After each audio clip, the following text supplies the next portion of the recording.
आप सभी को जय हिंद, नमस्कार, राम राम। मेरा नाम है सौरभ सिंह चौहान और मैं अपने इस YouTube चैनल एकेडमिक्स में आपका स्वागत करता हूं। यहाँ पर हम करते हैं क्लास 10th की मैथमेटिक्स की पढ़ाई और अभी 10th में जो आप चैप्टर कर रहे हैं, जो हम लोग पढ़ रहे हैं, उसका नाम है रियल नंबर यानी कि वास्तविक संख्याएं। रियल नंबर्स पे काफ़ी कुछ क्लासेस हम कर चुके हैं और आज की क्लास में कोशिश रहेगी हमारी कि आज की क्लास रियल नंबर की आखिरी क्लास हो, यानी कि आज की क्लास में हम अपनी सारी स्लाइड्स और जितना भी कंटेंट है वो आपका कंप्लीट करने की कोशिश करेंगे। ठीक है, तो आइए चलते हैं बिना देर किए हुए सीधे क्लास पे चलते हैं हम लोग और देखते हैं कि कहाँ पर हमने लास्ट क्लास छोड़ी थी, उसी के आगे से हम लोगों को कंटिन्यू करना है और कोशिश करके आज इसको कंप्लीट भी करना है। चलिए,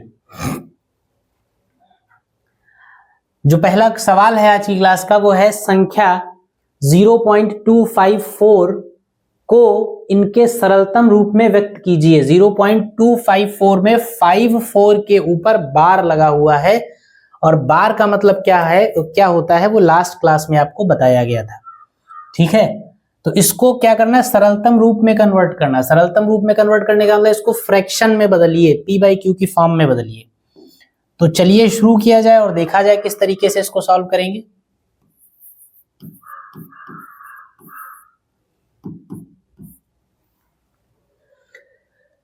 देखिए, इस तरीके के सवालों में होता क्या है, जो भी नंबर दे रखा है उसको आप x के बराबर मान लीजिए।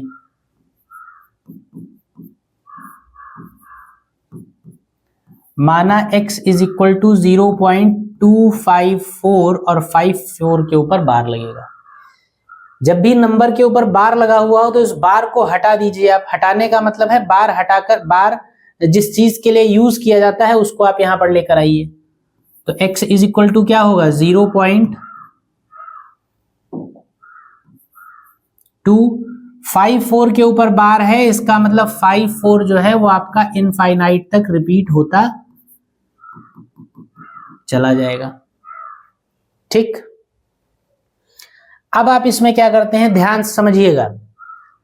ऐसे नंबर्स को जब भी आपको कन्वर्ट करना हो, सरलतम सिंप्लीफिकेशन इसका करना हो, सरलतम रूप में बदलना हो, p/q के फॉर्म में चेंज करना हो, तो आप देखेंगे अगर पॉइंट के पहले जीरो है, अगर पॉइंट के पहले जीरो नहीं है तो फिर चीजें थोड़ी सी बदल जाएंगी। अगर पॉइंट के पहले जीरो है तो आप क्या करेंगे, डेसिमल के बाद यानी पॉइंट के बाद आप देखेंगे कि ऐसे कितने नंबर्स हैं जिनके ऊपर बार नहीं है या जो रिपीट नहीं हो रहे हैं। तो क्वेश्चन में ही देख लीजिए, पॉइंट के बाद 3 नंबर्स हैं, उन 3 में से 2 पर बार है, 1 पर बार नहीं है। कितने पर बार नहीं है, 1 पर। नंबर क्या है ये मैटर नहीं करता है, बिना बार के, बिना रिपीटेशन के कितने नंबर हैं ये मैटर करता है। तो पॉइंट के बाद 1 नंबर ऐसा है जो रिपीट नहीं हो रहा है। पॉइंट के बाद नॉन रिपीटेड नंबर्स की संख्या जो होगी उसी संख्या को हम 10 की पावर बनाएंगे और 10 की उतनी पावर से दोनों पक्षों को गुणा कर देंगे, दोनों साइड्स को मल्टीप्लाई कर देंगे। बात समझ में आई? नॉन बार वाले नंबर्स की संख्या जितनी है, तो बिना बार वाला नंबर है यहां पर 1, तो 10 की पावर हम कितनी बनाएंगे, 1। 10 की पावर 1 का मतलब कितना है, 10। इस 10 से हम दोनों पक्षों को गुणा कर देंगे। ठीक, ये ध्यान रखिएगा आप। तो लिखेंगे क्योंकि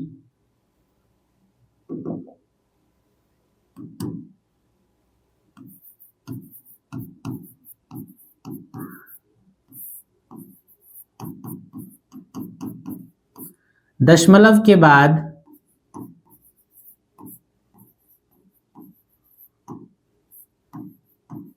एक अंक पर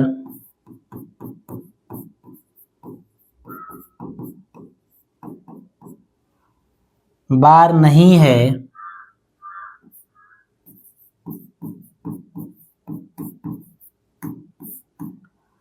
इसलिए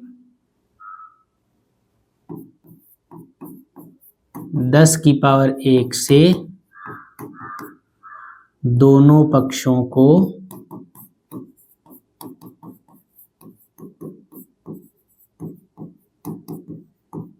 गुणा करने पर कितना हो जाएगा, 10x इज इक्वल टू, यहां 10 से गुणा करेंगे तो 2.5454 5 4 एंड सो ऑन। इसको इक्वेशन 1 बना दीजिए। अब अगला काम क्या होता है? अगला काम ये होता है कि पॉइंट के बाद जितने नंबर्स पर बार है, जितने नंबर्स पर बार है 10 की उतनी पावर से आप दोनों तरफ मल्टीप्लाई करेंगे। तो पॉइंट के बाद यहां पर अब अगर इसको आप लिखें तो देखिए 2 नंबर्स रिपीट हो रहे हैं ना लगातार, तो 2 नंबर्स अगर लगातार रिपीट हो रहे हैं तो 2 के ऊपर बार है, 2 के ऊपर बार है, इसलिए आप 10 की पावर 2 से दोनों तरफ मल्टीप्लाई करेंगे। तो क्या करेंगे आप, क्या करेंगे, समीकरण 1 को 10 की पावर 2 से गुणा करने पर 10 की पावर 2 यानी 100 से गुणा करेंगे तो 1000 हो जाएगा। इधर 100 से गुणा करेंगे तो 254 हो जाएगा।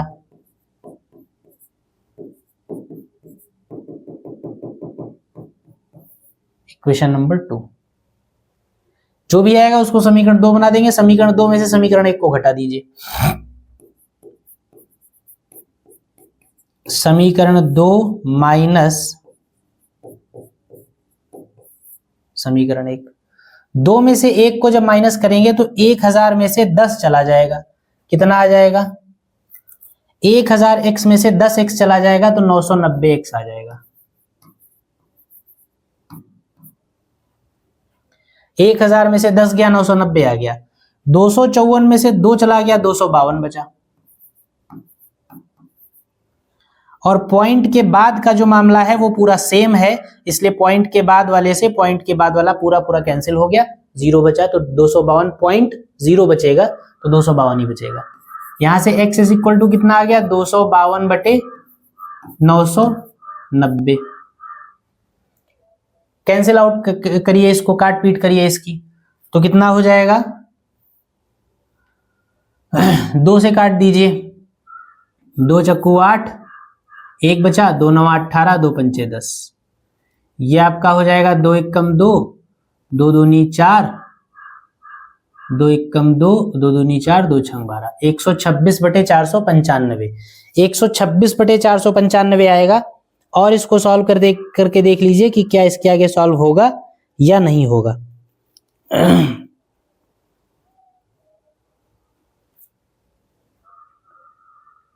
अभी और कट जाएगा ये, कितने से कटेगा?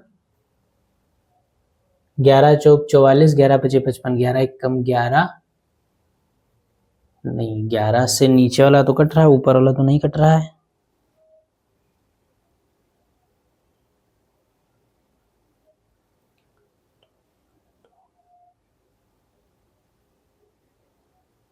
कम 2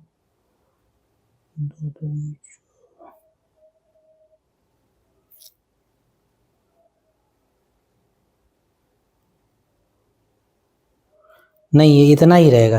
अब ये इसके बाद कटेगा नहीं। अगर आपको लगे कटने वाला तो काट लीजिएगा अपना। 2 1 कम 2 5 है, इससे 2 से ही तो काटने, 2 चक्कू 8, हाँ ठीक, और 2 छंग 12, ठीक। ये इतना ही रहेगा, 126/495। अगर कुछ कैंसिल होने वाला लगे तो फिर कैंसिल कर दीजिएगा, बाकी वैसे यही आंसर। इस तरीके से आप इनको सिंप्लीफिकेशन इनका करेंगे, सिंपलेस्ट फॉर्म में चेंज करेंगे। नोट करिए इसको। अगला क्वेश्चन हम लोग देखते हैं। कहा गया जांचिए कि पाई एक परिमेय संख्या है या अपरिमेय। देखिए वेरी शॉर्ट क्वेश्चंस में आपके लिए आएगा, सिर्फ आपको इसमें जवाब लिखना है कि पाई परिमेय है या अपरिमेय है। तो जवाब की अगर बात करें तो पाई जो है वो एक अपरिमेय संख्या है। क्या है? अपरिमेय संख्या है। लेकिन पाई अपरिमेय है, इस बात को लेकर आप थोड़ा सा कंफ्यूज हो सकते हैं, तो थोड़ा सा मैं आपका कंफ्यूजन दूर करना चाहूंगा।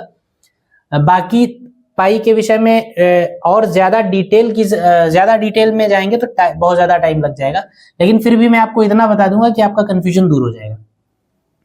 देखिए होता क्या है, देखिए अगर आपसे पूछा जाए कि पाई एक परिमेय है अपरिमेय है, तो जवाब आपके पास है पाई कैसा है? अपरिमेय है। ठीक, परिमेय नहीं है, अपरिमेय है, इरेशनल है। क्यों है, थोड़ी सी बात कर लेते हैं। कंफ्यूजन आपको ये होता है कि पाई की वैल्यू जो आप यूज करते हैं वो यूज करते हैं 22/7। ठीक, कहीं भी फॉर्मूले में पाई आए तो पाई की जो वैल्यू आप यूज करते हैं वो यूज करते हैं 22/7, 22/7।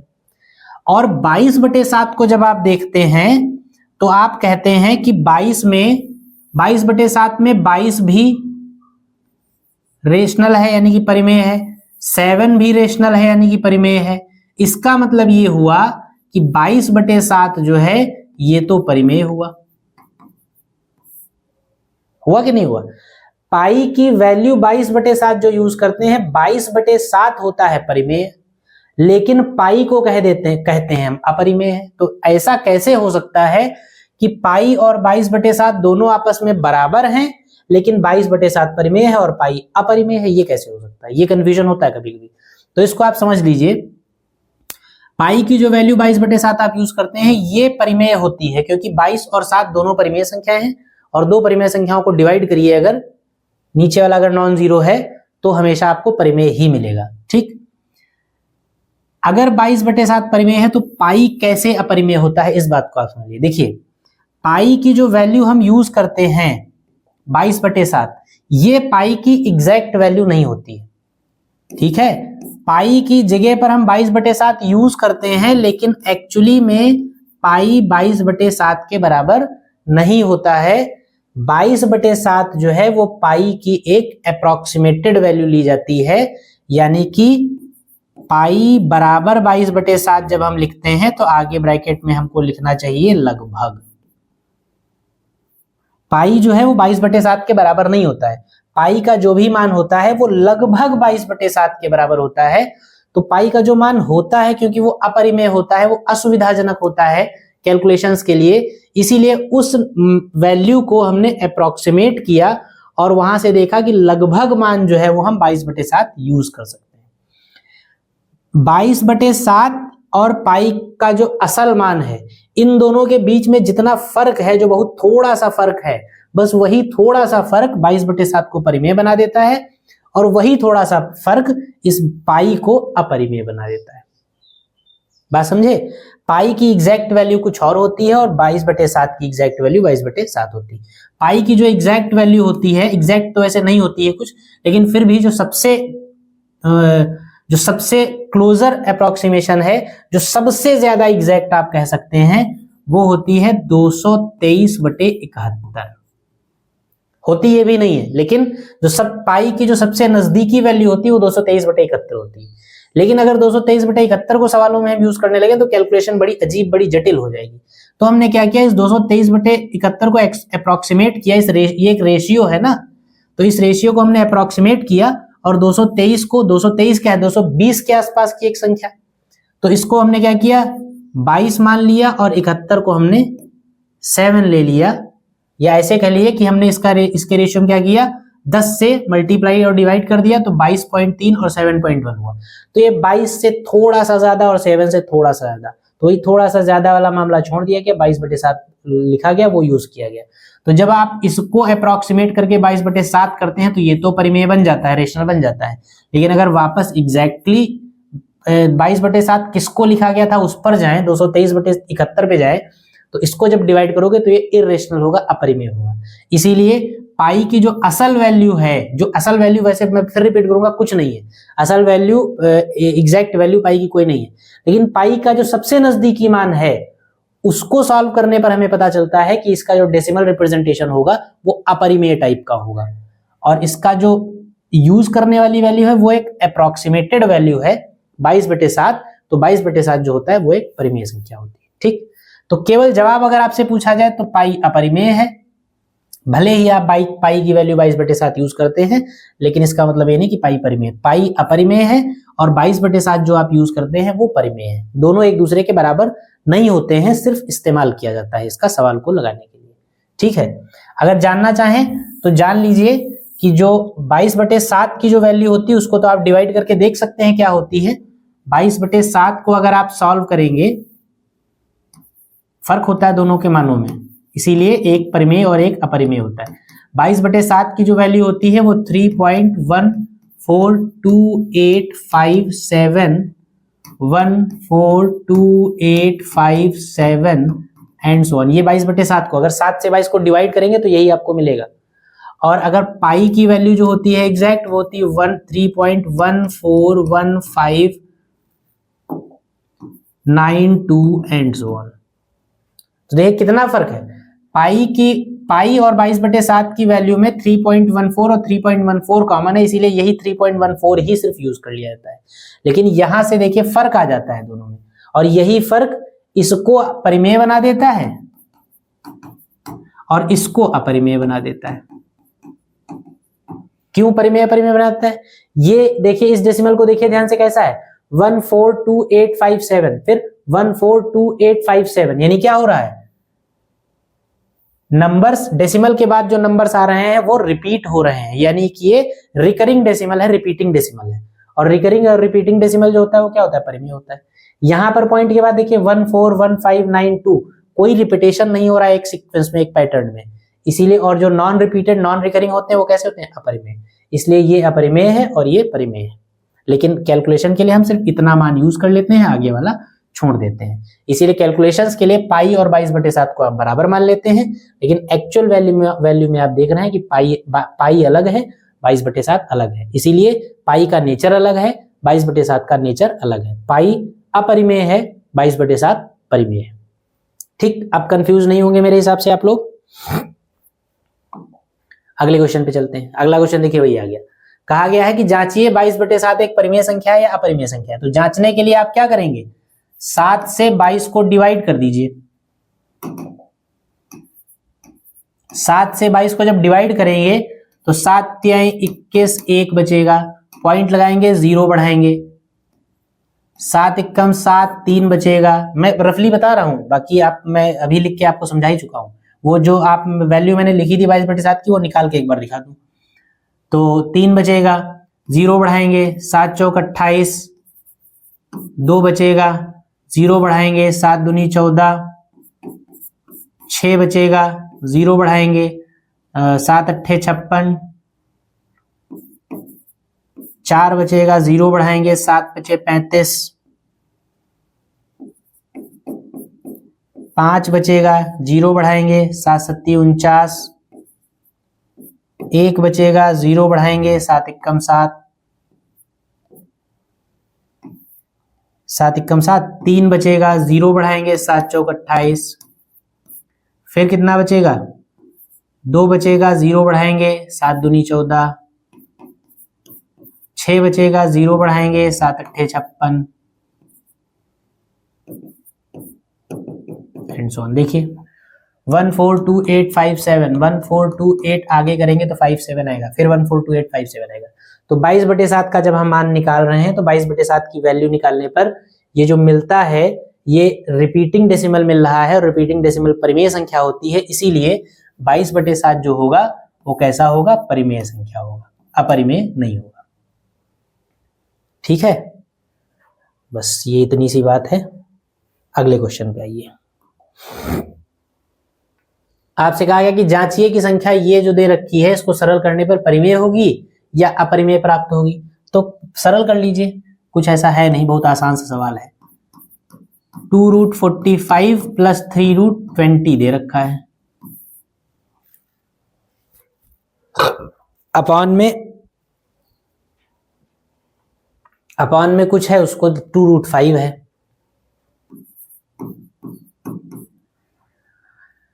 कैसे सॉल्व करेंगे, 2 गुणे 45 को क्या लिखेंगे, फैक्टराइज करिए, 3 तिहाई 9 पचे 45, 20 को क्या लिखेंगे, 2 दूनी 4 पंचे 20 और 2√5। 3 इसमें से बाहर आ जाएगा, 3 और 3 3 स्क्वायर हो जाएगा, स्क्वायर अगर रूट के अंदर है तो बाहर आ जाता है 3 बन के। तो 2 गुणे 3 और गुणे √5 प्लस 3, यहां पर 2 बाहर आ जाएगा, गुणे √5। ये देखिए 2 तिहाई 6 और 2 तिहाई 6, 6√5 6√5 तो जुड़ जाएगा। √5 जो है वो 6 बार इधर है और 6 बार इधर है, टोटल कितनी बार हो जाएगा, 12। 12√5 बटे 2√5।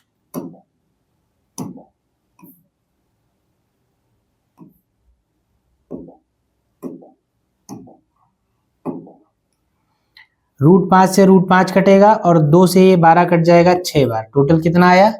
6। और 6 कैसी संख्या है? परिमेय। इसको सॉल्व करने पर जो वैल्यू 6 मिली, हम जानते हैं 6 जो होता है वो रेशनल होता है, परिमेय होता है। तो यानी इसका सोल्यूशन करने पर हमको क्या मिला? परिमेय संख्या। ठीक, तो ये सब इजी क्वेश्चंस हैं, ये कोई खास बात नहीं है इनमें। संख्या 1.2348 पर बार लगा हुआ है और कहा गया इसकी प्रवृत्ति ज्ञात कीजिए। ध्यान दीजिएगा, इसको सिंपल फॉर्म में नहीं चेंज करना है, इस बात पर ध्यान दीजिए। पेपर एग्जाम में ऐसा नहीं कि आप ठोक के चले आइए कि इसको सिंपलीफाई कर दीजिए, सरलतम रूप में नहीं बदलना है। सिर्फ इस डेसिमल को देखकर आपको इसका नेचर बताना है कि ये कैसा डेसिमल है, बस और कुछ नहीं। तो नेचर बताने के लिए इसको थोड़ा सा बस लिखिए 1.2348 का बार, इसको क्या लिखते हैं आप? 1.23 बार का मतलब है 484848 एंड सो ऑन। कैसा डेसिमल है? बार का मतलब ये इनफाइनाइट तक जाएगा। इनफाइनाइट जाने का मतलब ये है कि ये डेसिमल के बाद रुक नहीं रहा, रुकेगा नहीं रुकेगा। इस बात का मतलब ये टर्मिनेट नहीं हो रहा है, और टर्मिनेट ना होने का मतलब है कि ये नॉन टर्मिनेटिंग है। नॉन टर्मिनेटिंग का मतलब हिंदी में अशांत प्रकार का है। तो ये जो डेसिमल है कैसा है? अशांत प्रकार का है। और आवृत अनावृत अगर पूछा जाए आपसे, तो आवृत अनावृत में ये आवृत तरीके का है, क्योंकि रिपीट हो रहे हैं नंबर्स। तो आप क्या कहेंगे? ये कैसा है?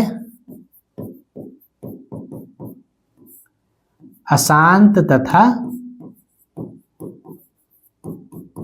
आवृत्त।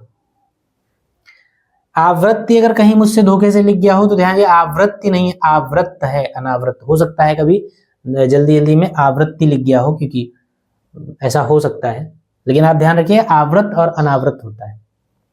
आवृत,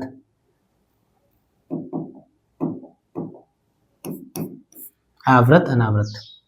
तो ये आसान नॉन टर्मिनेटिंग है, और आवृत यानी कि रिपीटिंग है। इसको कैसे लिख सकते हैं?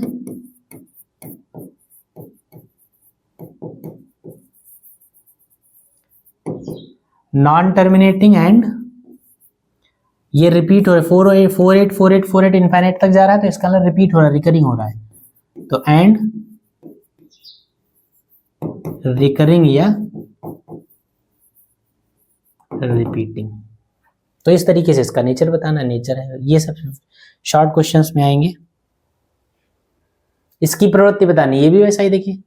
3.35 पे बार लगा हुआ है, बार लगा होने का मतलब इनफाइनाइट तक जाएगा, इनफाइनाइट तक जाएगा तो ये अशांत होगा, नॉन टर्मिनेटिंग होगा। और नॉन टर्मिनेटिंग होने के अलावा क्योंकि रिपीट हो रहे हैं इसलिए ये रिकरिंग होगा। और परिमेय अपरिमेय की बात की जाए तो कैसा होगा? अशांत और रिपीटिंग। ये भी यहां पर लिख लीजिए पिछले वाले में।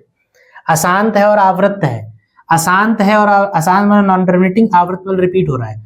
और अगर डेसिमल के बाद नंबर रिपीट हो रहे हैं तो ये कैसे होते हैं? परिमेय।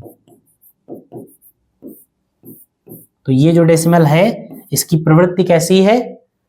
परिमेय दशमलव है, परिमेय डेसिमल है, रेशनल है। यही चीज सेम अगले वाले में। ये कैसा है? क्योंकि बार लगा हुआ है इसलिए रिपीट होता चला इनफाइनाइट तक चलता चला जाएगा, और जब चलता चला जाएगा तो ये कैसा होगा? Non terminating. तो ये अशांत होगा। तथा बार लगा हुआ है, रिपीट हो रहा है, तो आवृत्त होगा। और अशांत और आवृत्त अगर है तो इसका मतलब कैसा होगा? परिमेय होगा। ठीक, ये सारी बातें आप कॉन्सेप्चुअल क्लास में कर चुके हैं। अगला क्वेश्चन, 2√5 की प्रवृत्ति कैसी? परिमेय है या अपरिमेय है? देखिए 2√5 में 2 और √5 का गुणा हुआ है कि नहीं हुआ है? 2 कैसा है? परिमेय है। और √5 कैसा है? मैंने आपको बताया था √5 परिमेय है अपरिमेय कैसे जानेंगे? स्क्वायर रूट के अंदर अगर कोई नंबर लिखा हुआ हो तो आप देखेंगे कि वो नंबर क्या किसी का परफेक्ट स्क्वायर होता है, क्या किसी का वर्ग करने पर वो नंबर मिलता है। अगर रूट के अंदर वाला नंबर किसी का परफेक्ट स्क्वायर है तो फिर वो रूट सॉल्व हो जाएगा, और अगर रूट सॉल्व हो जाएगा तो संख्या परिमेय होगी।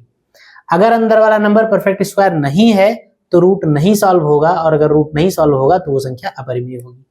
रूट के अंदर 5 लिखा है, 5 किसी का स्क्वायर नहीं होता है, 5 किसी का स्क्वायर नहीं होता तो रूट 5 सॉल्व नहीं होगा, रूट 5 सॉल्व नहीं होगा तो इसका मतलब ये कैसा हो जाएगा, अपरिमेय। एक संख्या परिमेय है और दूसरी संख्या अपरिमेय है, दोनों का मल्टीप्लाई किया गया है। ध्यान रखिएगा, रिजल्ट के तौर पे इसको याद रखिएगा, बात इस सवाल की नहीं है। परिमेय और अपरिमेय संख्या का गुणा अगर आप करेंगे, रेशनल और इर्रेशनल को अगर एक दूसरे से मल्टीप्लाई करेंगे तो रिजल्ट आपको हमेशा अपरिमेय ही मिलेगा, यानी इर्रेशनल ही मिलेगा और कुछ नहीं मिल सकता है। परिमेय और अपरिमेय का गुणनफल सदैव एक अपरिमेय संख्या होती है। Multiplication of rational and irrational is always be N irrational number. ठीक है, तो ये हो गया। अगला सवाल देखिए, वही लिखा है, एक अशून्य यानी कि 0 नहीं होना चाहिए परिमेय और अपरिमेय संख्या की गुणा की प्रवृत्ति बताइए। तो अभी मैंने आपको बताया कि परिमेय और अपरिमेय को अगर मल्टीप्लाई करेंगे तो हमेशा आपको अपरिमेय मिलेगा, बस शर्त है कि उस मल्टीप्लिकेशन में कोई नंबर 0 नहीं होना चाहिए। ठीक है, तो मैं आपको ये बात बता चुका हूं। अगली बात, सिद्ध कीजिए कि किसी प्राकृतिक संख्या, प्राकृतिक संख्या n के लिए 21 की पावर n का अंतिम अंक 0, 2, 4, 6 व 8 नहीं होगा। चलिए देखते हैं कैसे सिद्ध करेंगे। बहुत आसान सा क्वेश्चन है। ऐसे क्वेश्चन को लगाने के लिए आप क्या करेंगे, जैसे आपसे पूछा गया 21 की पावर n का लास्ट डिजिट इनमें से कोई नहीं होगा, ये प्रूव करिए आप। तो 21 की पावर n जिसका लास्ट डिजिट आपसे पूछा जा रहा है, अंतिम अंक जिसका पूछा जा रहा है, उसको फैक्टराइज कर लीजिए, उसके गुणनखंड कर लीजिए। तो 21 की पावर n जैसे लिखा हुआ है, इसके गुणनखंड कर लीजिए।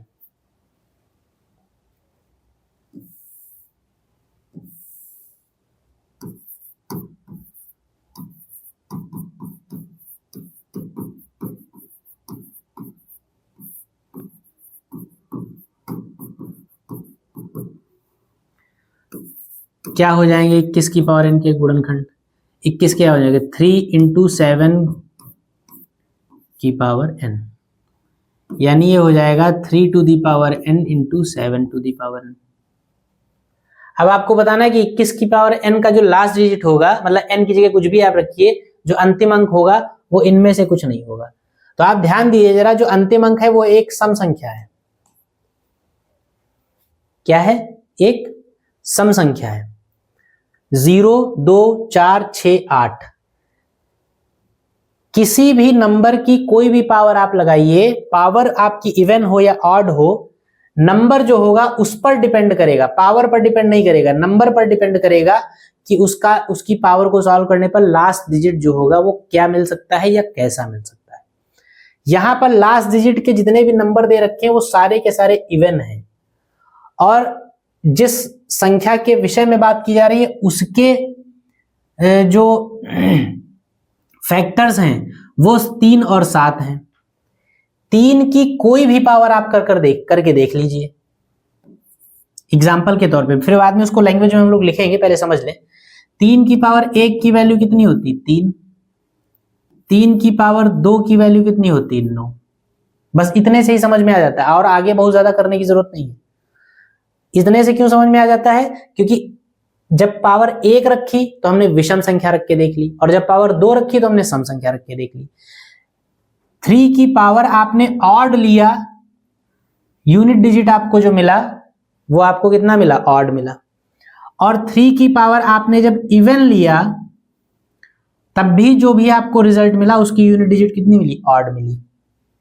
यानी अभी भी विषम, ये विषम मिला, ये भी विषम मिला, जबकि इसको आपने विषम लिया और इसको आपने सम लिया। और एक दो, हालांकि बस इतना पर्याप्त है, लेकिन और भी करके देखना चाहिए। कर लिए 3 कर लीजिए 27 हो जाएगा, 4 कर लीजिए 81 हो जाएगा। कभी भी फिर से आपने ऑड लिया तब भी ऑड, इवन लिया यूनिट डिजिट तब भी ऑड। यानी आप देख रहे हैं कि 3 की पावर n का इकाई का अंक हमेशा, n कुछ भी आप रख लीजिए, हमेशा विषम संख्या ही मिलेगी। तो क्या लिखेंगे यहां पर 3 की पावर n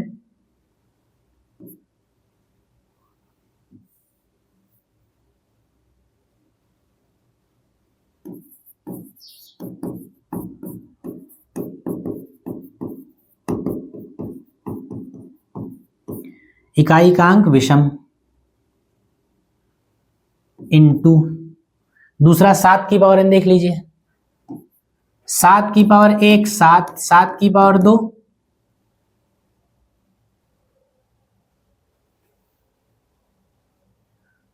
7 की पावर 2 49, 7 की पावर 3 7 9 63 और 7 चौक 28 और 6 34 343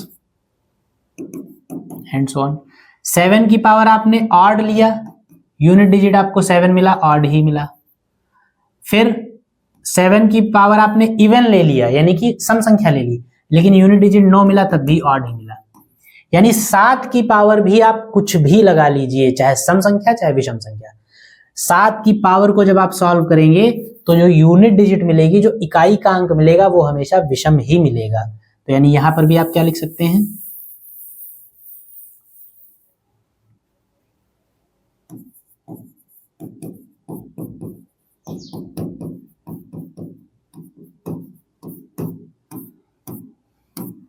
इसको सॉल्व करेंगे तब भी इकाई का अंक आपको विषम मिलेगा, इसको सॉल्व करेंगे तब भी इकाई का अंक विषम मिलेगा। अच्छा, मान लीजिए ये इसको सॉल्व करने पर कितने भी अंकों की संख्या मिली हो, जैसे मान लीजिए इसको सॉल्व करने पर आपको मिला है 81 और इसको सॉल्व करने पर मान लीजिए मिला है 343। इसको सॉल्व करेंगे तब भी कोई विषम संख्या, इसको सॉल्व करेंगे तब भी कोई विषम संख्या 7 की पावर n को, ये हमने करके देख लिया। अब जब इनका मल्टीप्लाई आपस में करेंगे तब यूनिट डिजिट कैसा मिलेगा। तो मान लीजिए दो ऐसी संख्याओं का गुणा आप कर रहे हैं जिनका इकाई का अंक विषम है, तो जो गुणनफल होगा उसका जो इकाई का अंक होगा वो भी इन्हीं का गुणनफल तो आएगा। भाई सबसे पहले क्या करेंगे, 1 का 3 से मल्टीप्लाई करेंगे, 1 3 जा 3 और बाकी सारा मल्टीप्लाई इधर आएगा, और जब दूसरे डिजिट से करेंगे तो ये अंक छूट जाता है, यही तो यानी यूनिट डिजिट का जब दो संख्याओं का मल्टीप्लाई कर रहे हैं तो यूनिट का यूनिट से जब मल्टीप्लाई होगा, इकाई के अंक का इकाई के अंक से जब मल्टीप्लाई होगा, उस मल्टीप्लिकेशन में इकाई का अंक जैसा आएगा वही पूरे सवाल का इकाई का अंक होगा कि नहीं होगा। तो यहां पर देखिए, क्योंकि इकाई का अंक यहां पर भी विषम है और इकाई का अंक यहां पर भी विषम है, और विषम का जब गुणा होगा तो फिर से आपको विषम संख्या ही मिलेगी। तो यानी कुल मिलाकर पूरे मल्टीप्लिकेशन का जो इकाई का अंक होगा वो भी एक क्या होगा,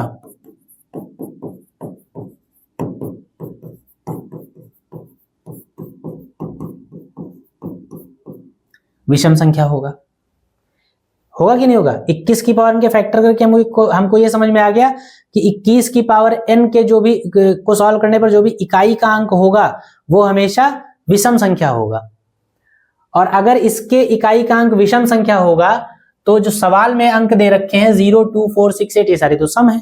तो इसका मतलब क्या है कि अगर 21 के पावर n के इकाई का अंक सदैव विषम संख्या होगा तो 21 की पावर n के इकाई का अंक कभी भी 0 2 4 6 या 8 नहीं हो सकता है। अतः क्योंकि हमने सिद्ध कर दिया कि इसका जो यूनिट डिजिट होगा वो ऑड होगा, अतः 21 की पावर n के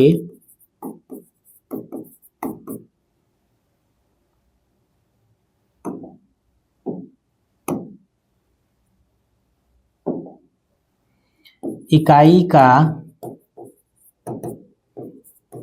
अंक कभी भी 0 2 4 6 8 नहीं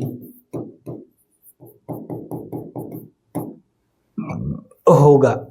इस तरीके से, मतलब ये पता तो ऐसे भी लगा सकते थे, लेकिन ये सॉल्यूशन को लिखने का तरीका ये है।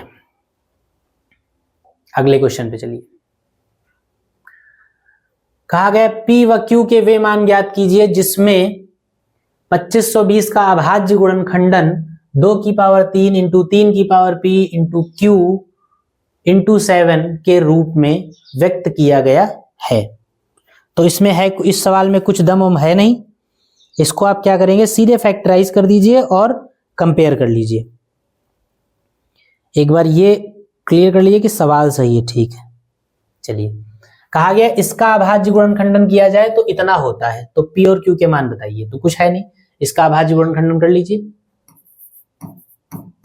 2520 के गुणनखंड करिए, सबसे पहले 2 से काटिए, 2 एकम 2, 2 दूनी 4, 2 छंग 12, फिर 2 से काटिए, 2 छंग 12, 2 तिहाई 6, फिर 2 से काटिए, 2 तिहाई 6, 2 एकम 2, 2 पंचे 10, फिर 3 से काटिए, 3 एकम 3, 0, 3 पचे 15, फिर 3 से काटिए, 3 तिहाई 9, 3 पचे 15, फिर 5 से काटिए, 5 सते 35, फिर 7 से काटिए, 7 एकम 7, ये कट गया।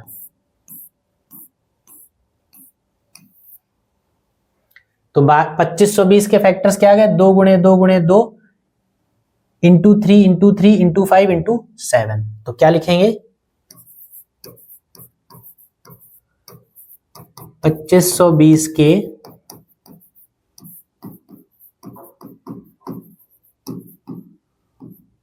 अभाज्य गुणनखंड कितने हैं, 2 into 2 into 2 into 3 into 3 into 5 into 7, और सवाल कह रहा है कि इसके अभाज्य गुणनखंड क्या है ये, तो इनको लिख लीजिए इधर।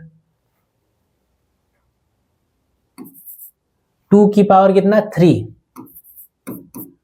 इंटू 3 की power P into Q into 7 is equal to, इसको क्या लिखेंगे 2 की पावर 3 इंटू 3 की पावर 2 इंटू 5 इंटू 7। दोनों पक्षों की तुलना कर दीजिए,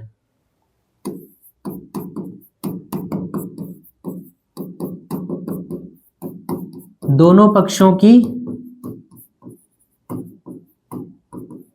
तुलना करने पर, जब तुलना करेंगे तो 2 की पावर 3 से 2 की पावर 3 कट जाएगा, ठीक है, 7 से 7 कट जाएगा, 3 की पावर P और 3 स्क्वायर बराबर हो जाएगा, 3 की पावर P और 3 स्क्वायर बराबर होगा तो क्या होगा, क्या लिखेंगे 3 की power P is equal to 3 square, और 3 की पावर P और 3 स्क्वायर बराबर हो जाएगा, और Q किसके बराबर मिलेगा 5 के, और Q इज इक्वल टू 5।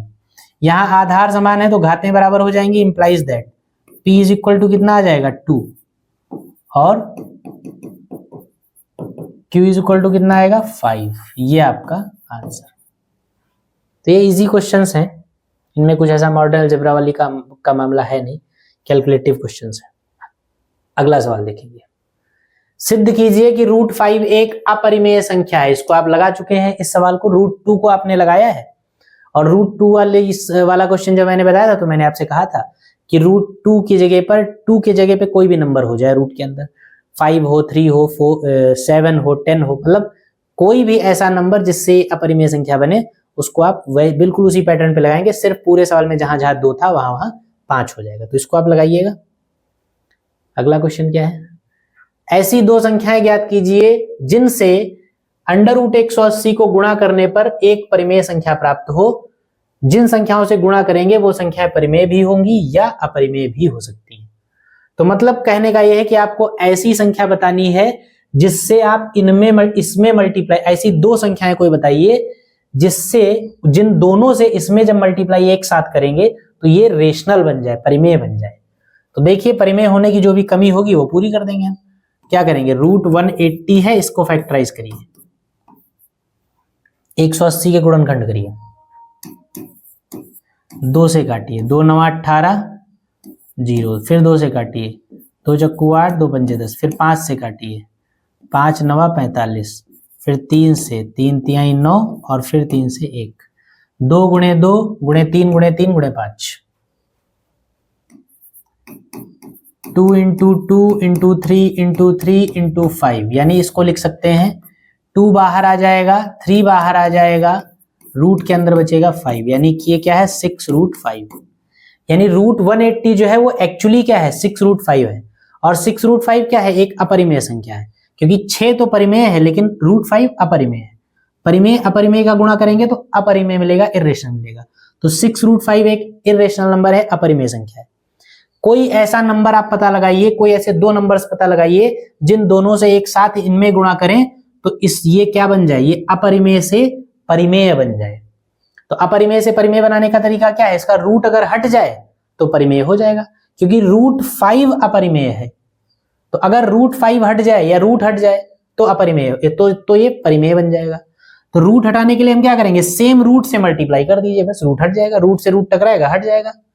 तो सेम रूट से मल्टीप्लाई करने का मतलब रूट 5 है, रूट 5 से ही अगर मल्टीप्लाई कर दिए तो 2 रूट 5 हो जाएंगे, और रूट 5 इंटू रूट 5 का स्क्वायर हो जाएगा, स्क्वायर से रूट हट जाएगा, 5 बचेगा। तो यानी एक संख्या क्या हो जाएगी, रूट 5। एक वो संख्या होगी जिससे इसका रूट हट जाए तो वो खुद रूट 5 होगा। और दूसरी संख्या कुछ नहीं लीजिए आप, कोई भी परिमेय संख्या ले लीजिए आप, वो आंसर होगा। मिनिमम की बात किया है तो 1 ले लीजिए, 1 से मल्टीप्लाई कर दीजिए और रूट 5 से मल्टीप्लाई कर दीजिए, तो लिखेंगे 1 तथा रूट 5 से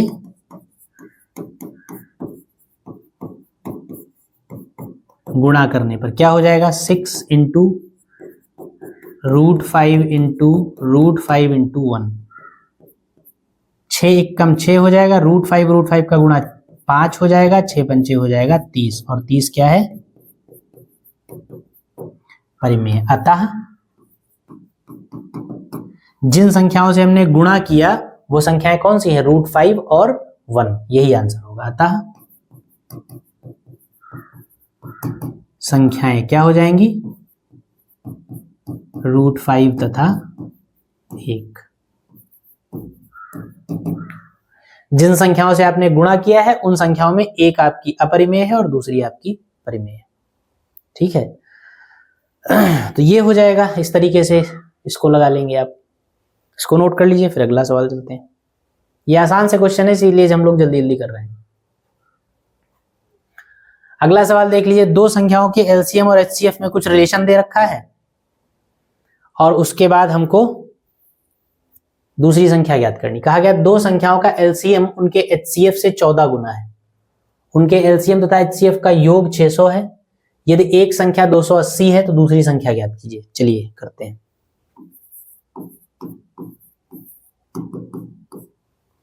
दूसरी संख्या ज्ञात करनी है तो हम क्या लिखेंगे, माना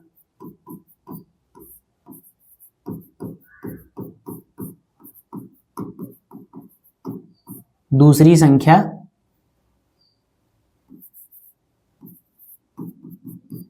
x है।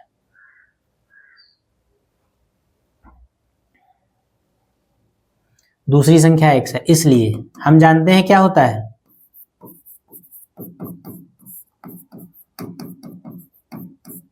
पहली संख्या गुणे दूसरी संख्या बराबर एलसीएम गुणे एचसीएफ। पहली संख्या या दूसरी संख्या को, पहली संख्या आपकी मान लीजिए 280 हो गई, इंटू ये x हो गया और ये आपका एलसीएम हो गया और इंटू एचसीएफ हो गया। ये एचसीएम नहीं एचसीएफ है। इक्वेशन मन बना के छोड़ दीजिए। अब सवाल क्या कह रहा है, प्रश्नानुसार सवाल कह रहा है कि एलसीएम एचसीएफ से 14 गुना है। सवाल कह रहा है एलसीएम जो है वो एचसीएफ से 14 गुना है। एचसीएफ का अगर 14 गुना करिए तो एलसीएम मिल जाएगा।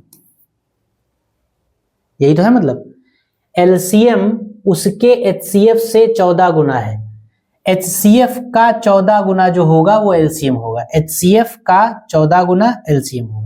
तो LCM is equal to 14 into HCF दे रखा है, समीकरण 2 बना दीजिए इसको। दूसरी बात क्या दे रखी है, एलसीएम और एचसीएफ का योग 600 है तथा एलसीएम प्लस एचसीएफ बराबर 600 है। एलसीएम की वैल्यू 14 इंटू एचसीएफ इसमें रख दीजिए। एलसीएम की जगह क्या लिखेंगे, 14 इंटू एचसीएफ प्लस एचसीएफ ऐसे ही रहा ये वाला बराबर 600। ये एक एचसीएफ है, ये 14 एचसीएफ है, टोटल कितने हो जाएंगे 15 एचसीएफ।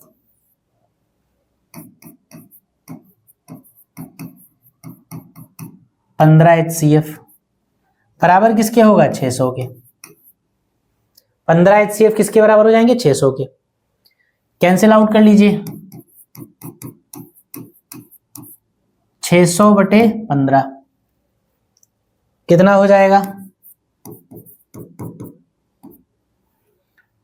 15 एकम 15, 15 चक्कू 60 और 0 40 हो जाएगा।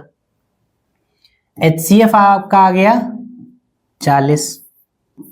अगर आपका HCF आ गया तो इक्वेशन नंबर 2 से आप LCM भी निकाल सकते हैं, या इससे निकाल लीजिए, कहीं से भी निकाल लीजिए। तो यहां से निकाल लीजिए, इसको इक्वेशन नंबर 3 बना दीजिए। समीकरण नंबर 3 से, समीकरण 3 क्या कहता है? LCM plus HCF। HCF कितना है? 40 इज इक्वल टू 600। तो LCM कितना आ जाएगा? 600 में से 40 चला जाएगा, 560 बचेगा। LCM आपका आ गया। LCM मिल गया, HCF मिल गया। आपको क्या निकालनी है? दूसरी संख्या। संख्या के लिए आप इक्वेशन नंबर कौन सा यूज कर लीजिए? पहला। पहले समीकरण में आपकी संख्या x है, तो समीकरण 1 में LCM और HCF की वैल्यूज रख दीजिए।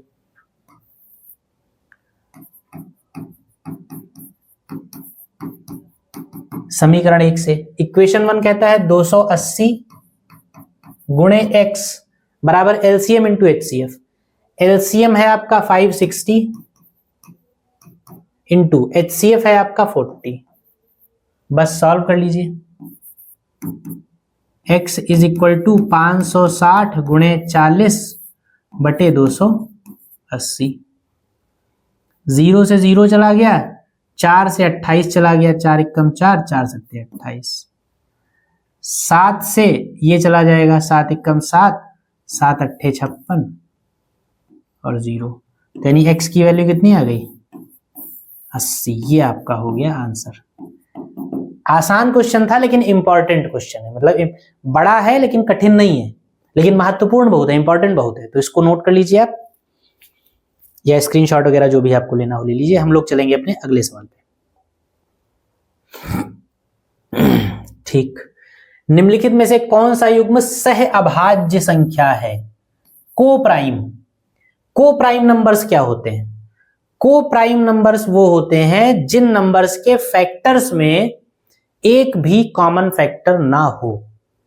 ठीक है, सह अभाज्य संख्याएं वो संख्याएं होती हैं, ऐसी दो संख्याएं या दो से ज्यादा संख्याएं जिनके गुणनखंडों में एक भी गुणनखंड उभयनिष्ठ ना हो, एक भी गुणनखंड कॉमन ना हो, एक भी फैक्टर कॉमन ना हो, उन संख्याओं को सह अभाज्य संख्याएं कहा जाता है।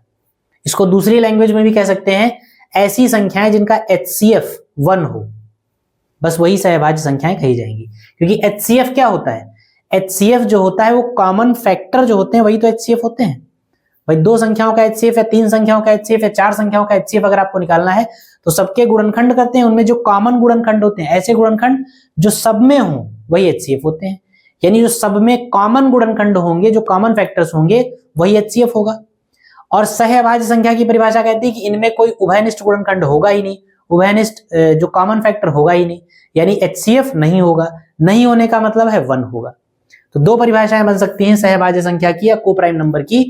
अगर 2 संख्याओं का या 2 से ज्यादा संख्याओं का HCF 1 हो, या ऐसे कह सकते हैं कि 2 संख्याओं में कोई भी उभयनिष्ठ गुणनखंड ना हो, कॉमन फैक्टर ना हो, तो उनको सहअभाज्य संख्याएं कहा जाएगा। ठीक, परिभाषा याद रखिएगा, पूछी जा सकती है एग्जाम में ऑब्जेक्टिव टाइप में देकर।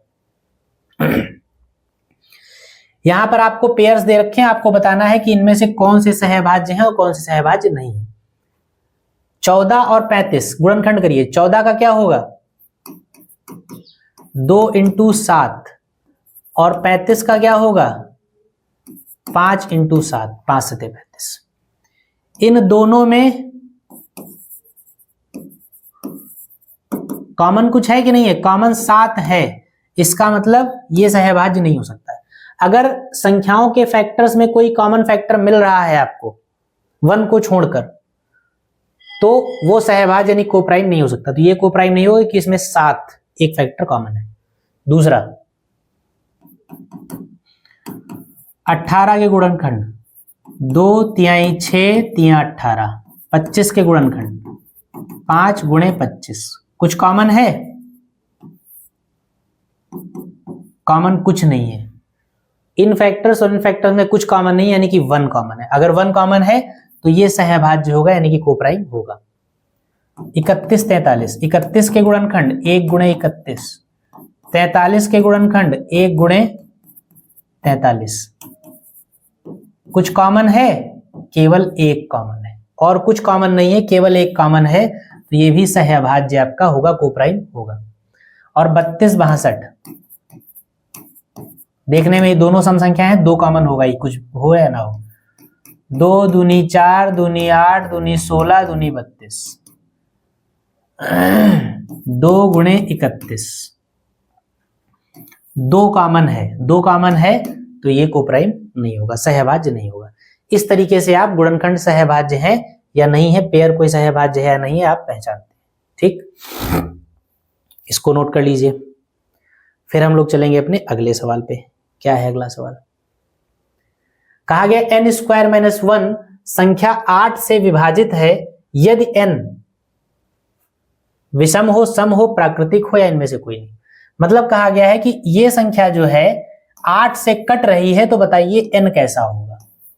मतलब अगर n बराबर विषम हो तो ये 8 से कटेगा या नहीं कटेगा, n बराबर सम हो तो 8 से कटेगा, या n बराबर प्राकृतिक, प्राकृतिक का मतलब सम और विषम दोनों, कुछ भी हो 8 से इसको कटना ही कटना है। तो हम रख के देख लेंगे कुछ संख्याएं, बस बाकी सारा मामला खत्म हो जाएगा।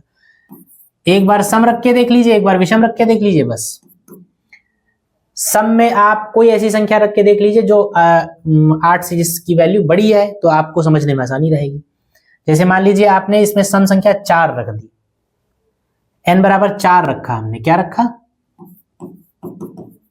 n बराबर 4 से कितना आएगा, 4 चक्कू 16 माइनस 1 15, 8 से कटेगा, 8 से विभाज्य नहीं। आपसे कहा गया ये संख्या 8 से विभाज्य है, तो बताइए n कैसा होगा। तो हमने जब n बराबर सम संख्या रखा तो जो भी मिला वो 8 से विभाज्य नहीं हुआ, तो यानी n बराबर सम तो नहीं होगा।